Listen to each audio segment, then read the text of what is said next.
Let's cross to Brisbane now and bring in former Liberal Senator Amanda Stoker. She's joined the team here at Sky News. Her first show, Sunday with Stoker, airs this Sunday at 7 o'clock. Amanda, I'm so sad that you're not in the Parliament anymore, but welcome aboard. Thank you very much for the warm welcome. I'm really looking forward to Sunday. Yeah, tell us what you've got planned for your first program. Can you give us a sneak tip about your first guests?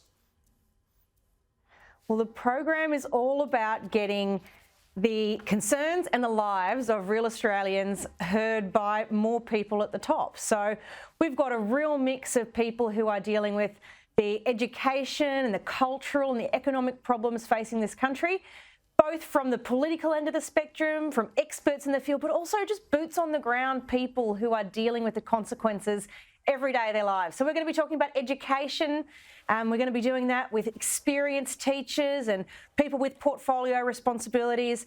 We're also going to be talking about the challenges up in the Alice and what we can do to improve Australian culture to make sure some of our most intractable problems are able to be resolved. It's going to be a really exciting show. Yeah, great stuff, Amanda. I can't wait for it. Well, very much on that theme then, I want to talk about the economic news today. We had economists and politicians saying that they were surprised that inflation continues to go upwards, but mainstream Australians weren't surprised. That they're seeing it every day, right? And as I was on the streets of Brisbane today and in its suburbs, everyone was telling me that their bills are going through the roof, they don't see an end to it, and they want government to do more to deal with the fundamentals that manifest at the cash register or on the energy bill in a way that makes their lives better. Australians get it, even if the pollies don't.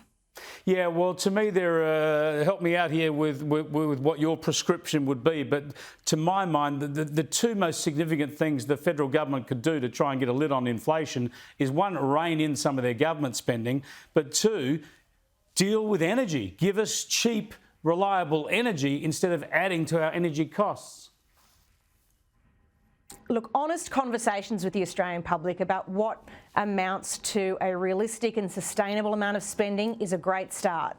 The energy policy and the so-called caps to the rate at which people are charged for fossil fuels are a farce and they don't work.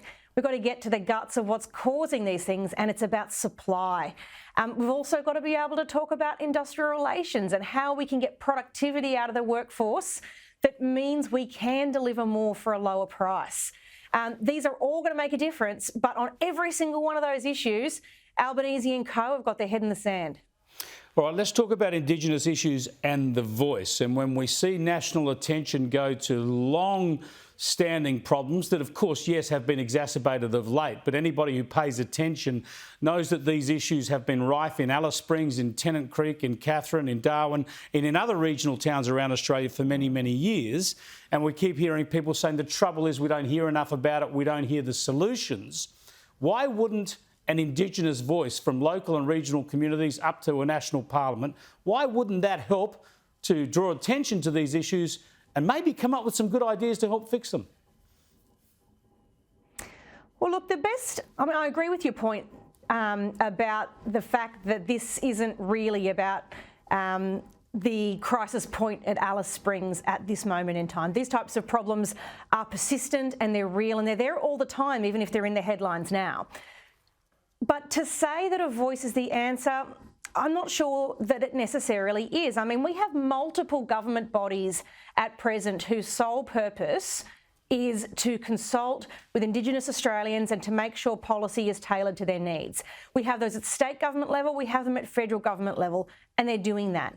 When I was on the road with Senate committees, when I was on the road on the campaign trail, we would talk to Indigenous people everywhere from Thursday Island right down to Brisbane. And everywhere we went, Indigenous groups would say, we are over-consulted.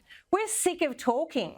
What we want is for people to stop tippy-toeing around us and kind of get real, do what's got to be done. When you've got people on the ground saying we're sick of being consulted, and we've got Indigenous people represented in our nation's parliament at a rate higher than that at which they're in the population, it's pretty hard to say that we're not hearing from or listening to Indigenous people?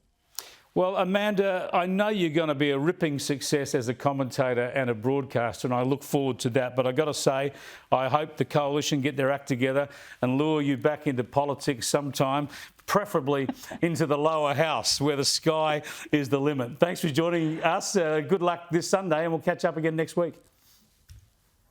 Thanks a lot, Chris. Amanda Stoker there. Can't wait for that. Stoker on a Sunday, 7 o'clock this Sunday on Sky News.